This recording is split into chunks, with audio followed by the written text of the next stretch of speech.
बहुत समय पहले की बात है। एक गांव में गधा प्रसाद नाम का एक गधा रहता था। वो नाम से तो गधा था, लेकिन दिमाग से बहुत चतुर था। उसका मालिक भोला एक किसान था जो गधा प्रसाद से खेत में काम करवाता था और कभी-कभी गांव में सामान ढुलवाता था। गधा प्रसाद अपने काम से खुश था, लेकिन भोला उसे कभी अच्छी घास खाने को नहीं देता था। एक दिन गधा प्रसाद ने सोचा, अब बहुत हुआ, मेहनत मैं करूं और इनाम में सूखी घास खाऊं। अब मुझे कुछ करना पड़ेगा। गधा प्रसाद ने योजना बनाई कि वो बीमार होने का नाटक करेगा। अगले दिन जब भोला उसे खेत में ले जाने आया तो गधा प्रसाद ने उठने से मना कर दिया। वो अपनी जगह पर लेटा रहा और जोर जोर से कहारने लगा। भोला घबरा गया।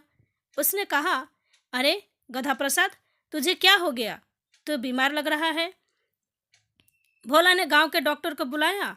डॉक्टर ने आकर गधा प्रसाद को देखा और कहा, भाई, ये गधा बहुत थक गया है।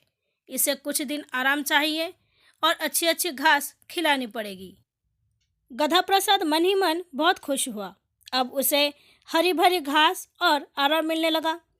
भोला ने उसे कई दिन तक काम पर नहीं लगाया, लेकिन गधा प्रसाद ने एक और चाल चली। उसने सोचा, अगर मैं हर बार ऐसा करूं तो मैं हमेशा ऐश करूंगा। एक हफ्ते बाद भोला ने देखा कि गधा प्रसाद अब पूरी तरह से ठीक दिख रहा है, लेकिन फिर भी बीमार होने का नाटक कर रहा है। भोला को गुस्सा आ गया। उसने सोचा, यह गधा मुझे उल्लू बना रहा है, अब उसे सबक सिखाना पड़ेगा।